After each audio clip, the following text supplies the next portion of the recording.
nós podemos moldar o ser humano para que ele aprenda a perceber o espaço do outro e aprenda que ele não é único no mundo, para que ele saiba que ele faz parte de um todo. As pessoas são fixadas na intermediação eletrônica, chamadas redes sociais e assim por diante. As pessoas vivem através da imagem que elas transmitem.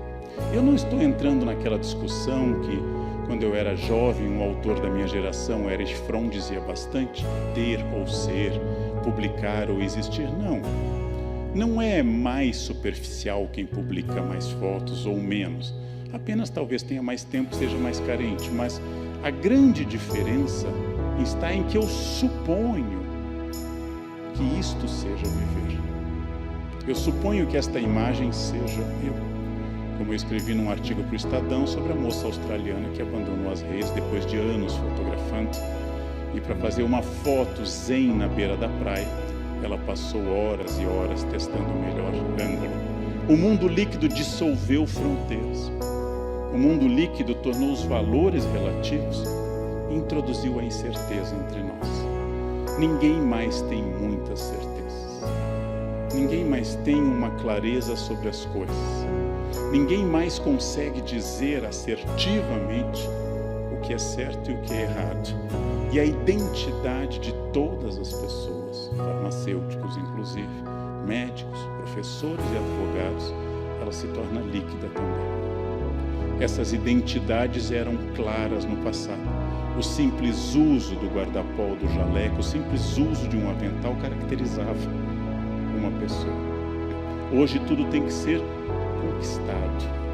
A identidade era dada. Como o meu clínico geral comenta, e eu lembro disso, há alguns anos levava-se o exame clínico fechado para o médico. Não era possível abri-lo. Hoje ele chega ao médico analisado pelo Dr. Google.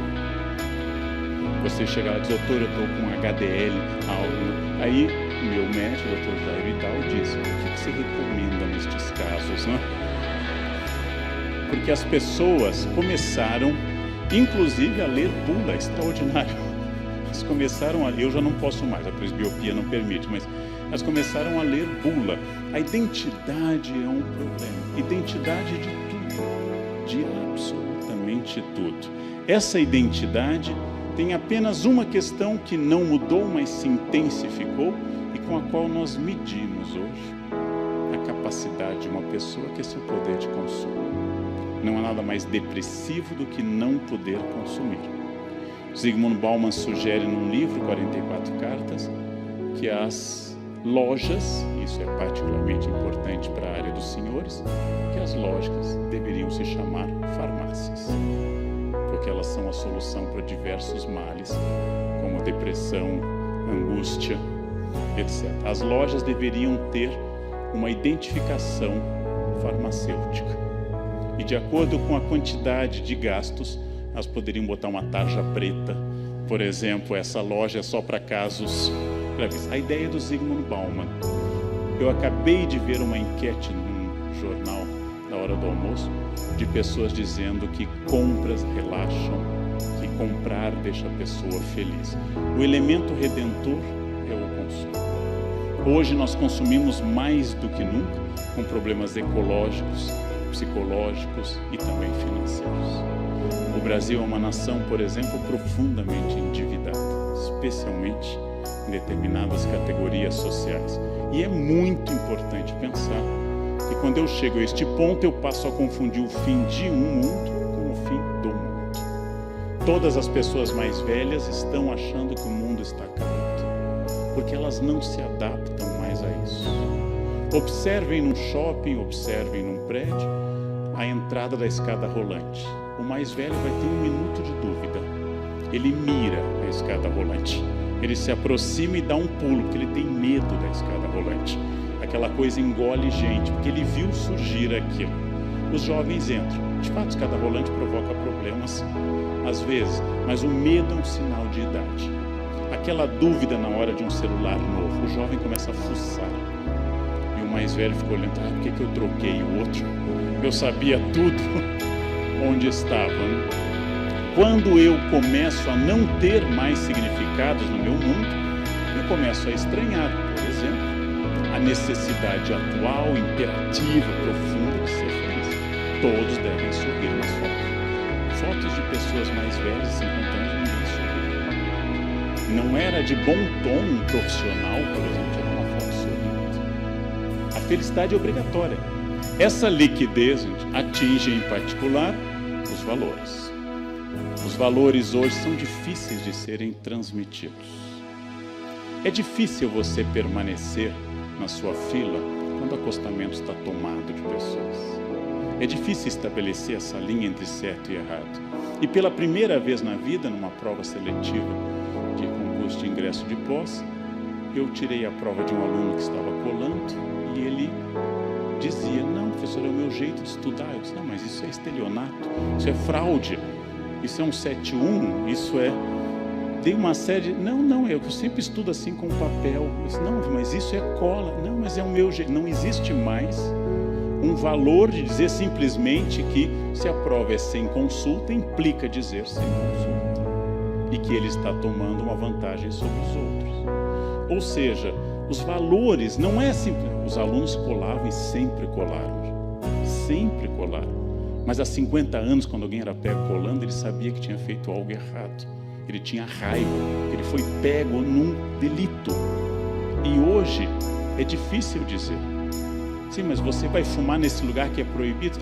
Eu gosto. O meu querer se torna destruidor de todos os valores e é lógico que vai atingir em particular o campo mais delicado, o campo mais difícil da gente trabalhar, que é o campo da ética. A ética é uma das grandes discussões do Ocidente. Existe uma grande ética tratada por Platão e Aristóteles, por Spinoza, uma grande ética que trata as normas dos valores de conduta da sociedade, política e assim por diante. Existe uma simpaticíssima pequena ética, conhecida pelo seu nome mais curto, etiqueta. Etiqueta é muito simpática. Não se trata de frescura de garfo e faca. Isso é coisa de classe média em ascensão. Etiqueta trata em como eu não devo perturbar o espaço do outro. Por que eu não devo, por exemplo, falar alto na rua? Por que eu não devo transformar meu carro em trio elétrico? Por que eu não devo andar com uma mochila no metrô, em ônibus ou em avião, ou levantar, esbarrando em todo mundo? Por que eu não tenho o direito de assoar o nariz e ficar contemplando o que de lá veio, admirado, como num exame patológico? Porque os do lado podem. Por que eu não tenho direito de eructar ou flatar? A etiqueta trata disso. Ou seja, ela trata de como eu tenho que respeitar o espaço do outro através de uma recomendação básica, que é multiplicar as palavras com licença, por favor, e muito obrigado. Nós podemos moldar o ser humano para que ele aprenda a perceber o espaço do outro e aprenda que ele não é único no mundo. Nós podemos moldar o ser humano para que ele saiba que ele faz parte de um todo, que ele não é a única pessoa neste planeta. E com isso, ele vai desenvolver um senso ético. Então, o que está em crise é um modo administrativo do Brasil, o que está em crise é um modelo de gestão, não está em crise o afeto que temos a essa terra.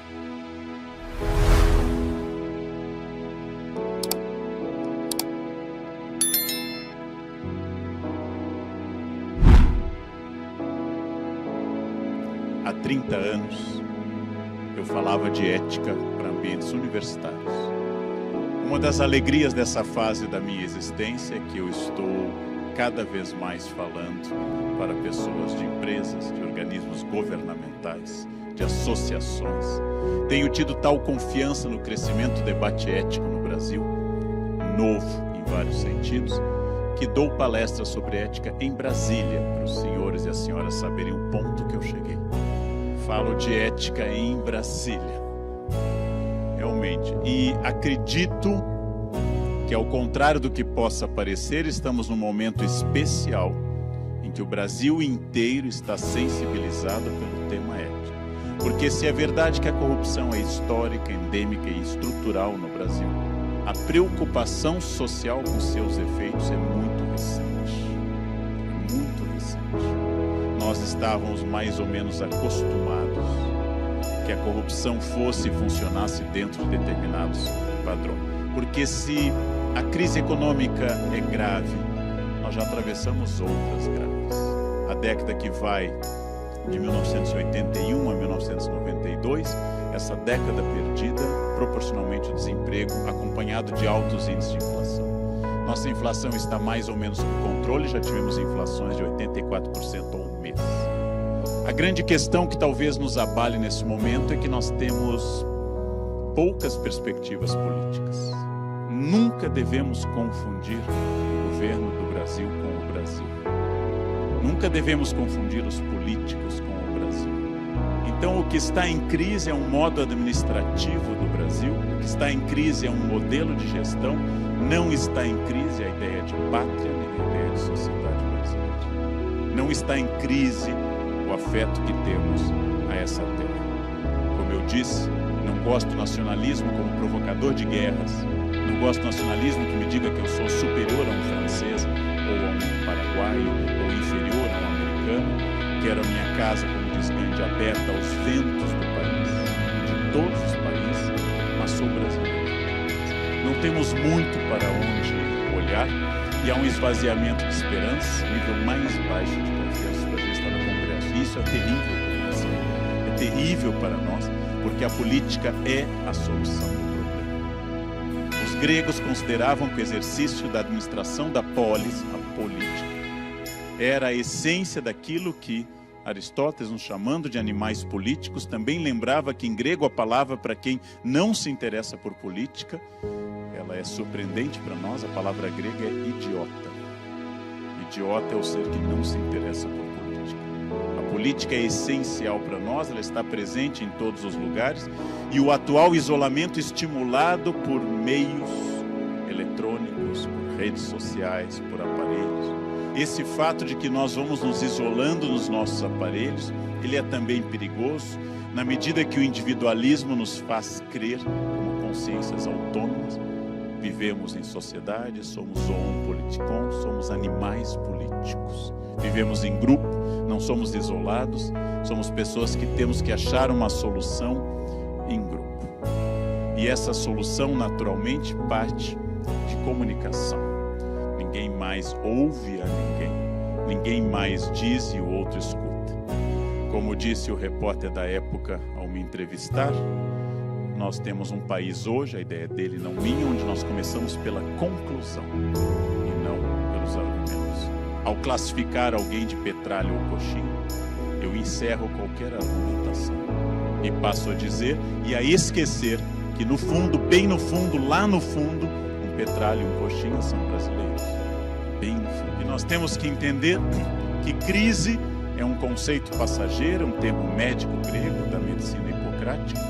Crise passa pela sua definição, porque se ela não passar, o paciente passa. A crise obriga a repensar estruturas políticas, sociais. A crise nos faz repensar um pacto que nós viemos mantendo de forma mais ou menos endêmica. A crise estimula que cada um de nós busque o melhor de si, porque é óbvio, qualquer um dirige na Bandeirantes num dia de céu azul como hoje, com 5 pistas, a melhor estrada do Brasil. Pouca gente dirige à noite numa estrada vicinal com caminhões num dia de chuva. É fundamental, gente, as crises passam. É bem provável que a crise econômica já tivesse passado se não fosse a instabilidade política. E talvez seja uma das demonstrações da força desse país extraordinário, apesar dos seus administradores, continuam funcionando.